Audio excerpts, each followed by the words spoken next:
Named a Cancer Rebel by Newsweek in 2017, Tamika Felder has become a renowned voice for patient advocacy and education all over the world.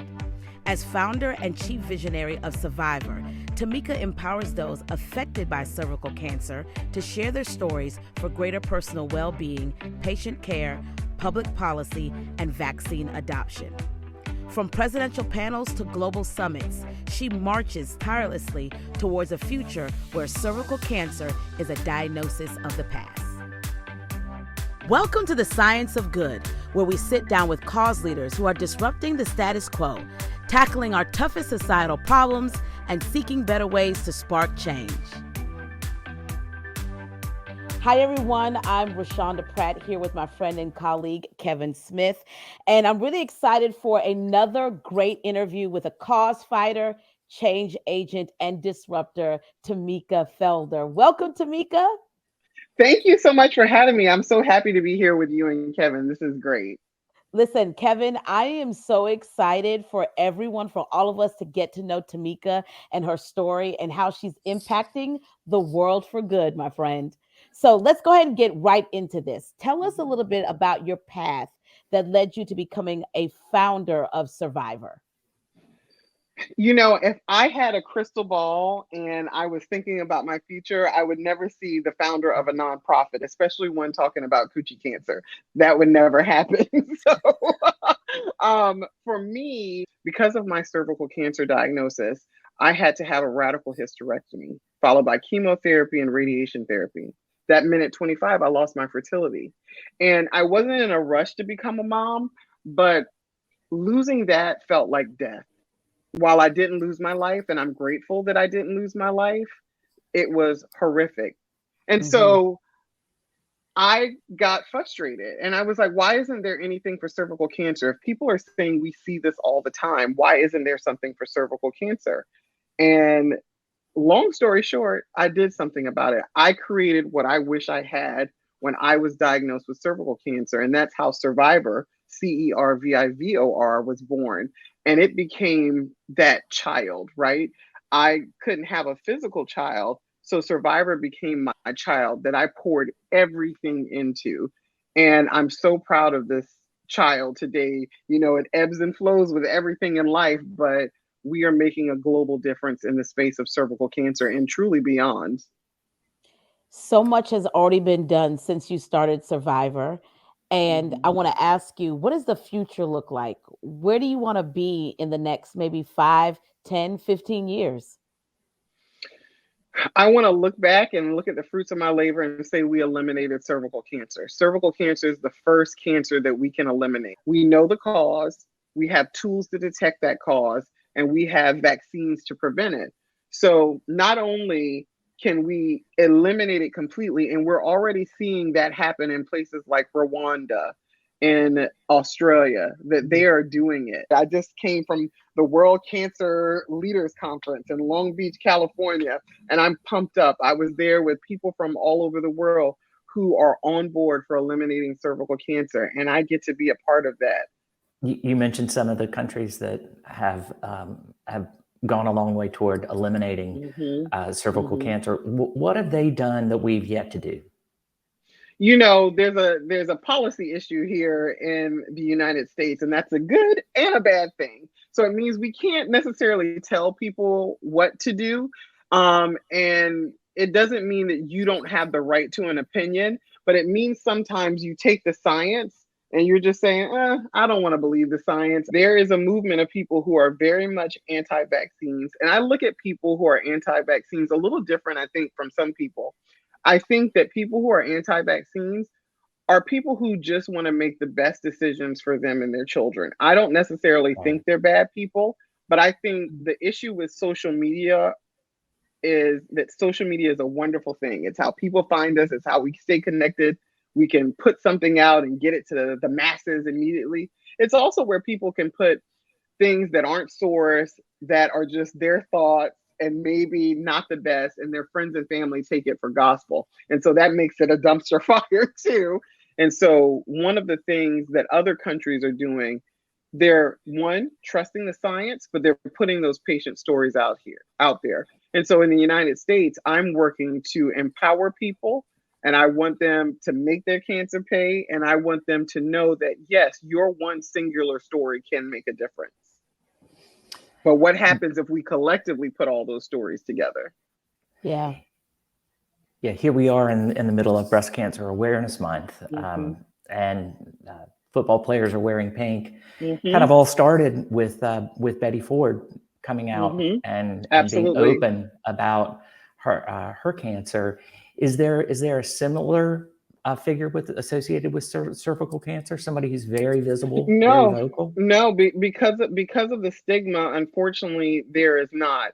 I mean, we have a few people like the sportscaster Erin Andrews, but not very vocal because of the stigma. So you might hear a little mention of her cervical cancer here or there, but it's not something that we have people stomping the ground that are public figures.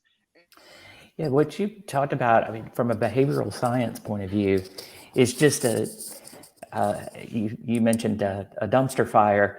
You've got the intersection of stigma, misinformation, even the nomenclature around Pap smear as opposed to Pap test. Those are triggers.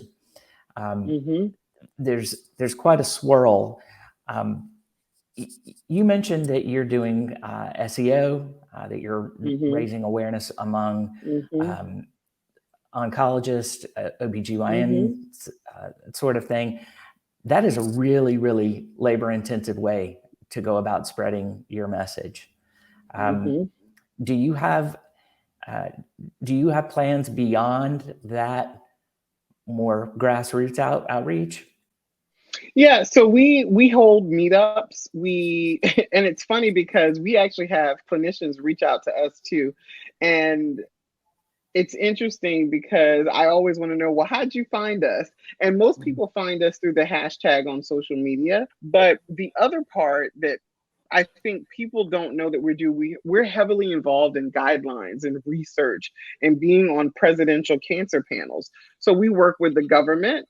I've spoken at the White House. I've been a part of the White House Office of Public Engagement. There was a time when people didn't really understand the importance of a patient voice. And I love Dr. Noel Brewer, who is at UNC Chapel Hill. He always talks about, we gave the data, but we didn't tell the story. And so as patient advocates, it's our job to make that data come alive. And so we do that in various ways, being on those guideline panels, working with NIH, working with cancer centers. They're super passionate. They've been doing this work for a long time, but they're not communicators.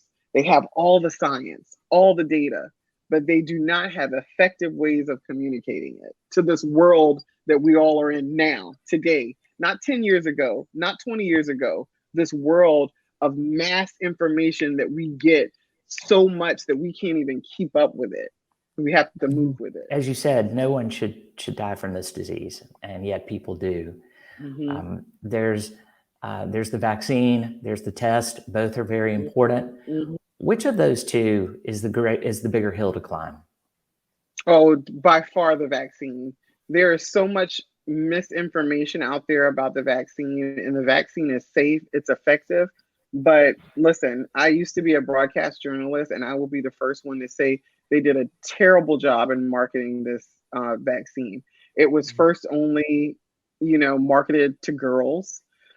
People didn't understand why it was age 9. That meant we had to have a hard conversation about, well, you want to give it to them before they're exposed to HPV. Now boys are included in it, which it should have always been, but for whatever reason, it wasn't. That's in the past. We're moving forward, but there's a lot of damage control that needs to be done. What I've realized is that people do listen. And I say, here are the links that if it were my child, I would read these links. I said, here are the links. Let me know if you have any questions. So I don't say, you got to do it. You have to do it. Now, in my mind, I'm like, ooh, I hope they do it. But I give them the information. I let them make the decision for their child.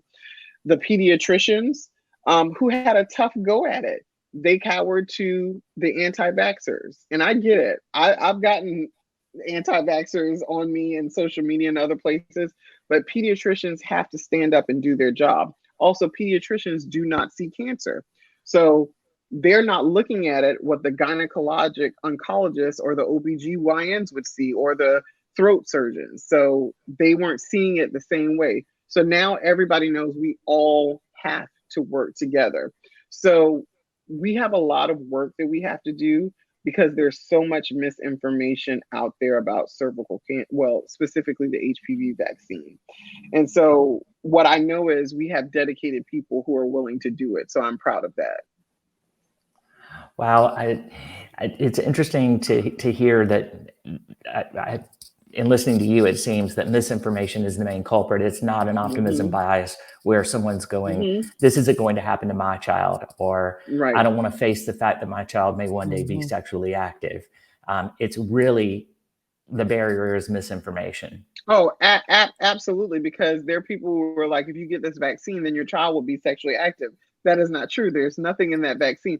And so one of the things that I do tell parents, you don't want a personal reason to have to know more. And do you trust your pediatrician? Do you trust everything else your pediatrician is saying? Then why not trust this one, right? And so I also tell people this vaccine burns. It's not like it's just the needle going in. When the medicine is going in, the vaccine itself, it burns a little bit. I tell people that in advance because I want them to know. And I'm not getting anything. My organization is not getting anything from the makers of the vaccine. Tamika, one of the things, or several things actually, that you're doing when I think about it through the lens of behavioral science and trying to change behaviors, is being upfront about the misinformation, being upfront about side effects, feeling a burn when you receive a vaccine. So often people are hesitant to bring up any reason that someone might be able to object. And when they do that, they're sacrificing their own credibility.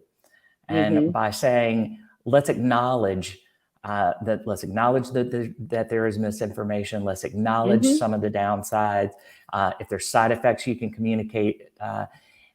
Those types of conversations only heighten your credibility and your believability and relatability to the people with whom you're speaking. So I don't know if that's just good instinct or if it's lots of practice, but I also love the way that you framed it with you don't want a personal reason. Tamika, your story is so powerful and so beautiful, and there's even more that's unfolding in this story. Tell us real briefly about, you were in People magazine. Kevin, this is like big time. We got a celebrity here with us. Tell us a little bit about that, how that came to be. And I think this is a real beautiful way to end our time together today. You know, one of the survivors in our community, they said, I feel like this is you're going to make me cry.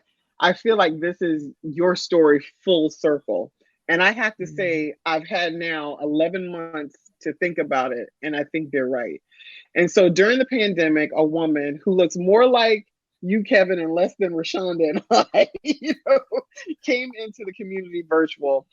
And she lives on the other side of the country. She's on the Pacific Northwest. I'm here on the East. She heard my story. She was like, our stories are so similar. I don't understand how you didn't, get to become a mom. And she literally could not wrap her mind around it. So she and her husband were starting to have their journey to become parents via a surrogate using their eggs. They did it. They had beautiful twin boys.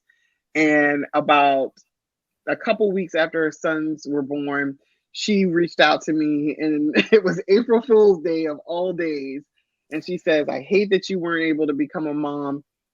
There is no better feeling than this, and you need to experience it. And she and her husband donated their unused embryos to me and my husband.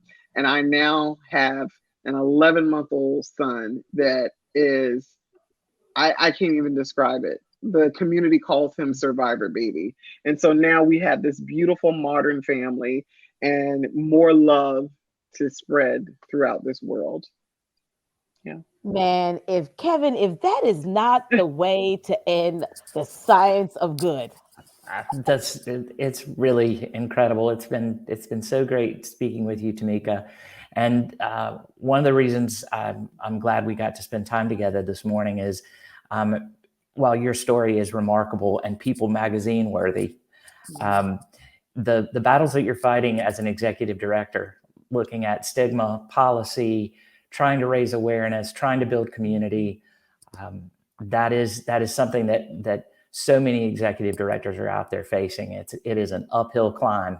And that's one of the reasons why we're here, because we admire and respect the work that people like you are doing, and we want to be part of that. So above all, as we think about how difficult and how meaningful this work is, I just want to say, let's keep believing in good and the things the differences we're trying to make out there. So thank you. The Science of Good interviews support the work of For Goodness Sakes, a communications firm that uses behavioral change principles to help nonprofits and government agencies advance social causes. Learn more at fgsakes.com.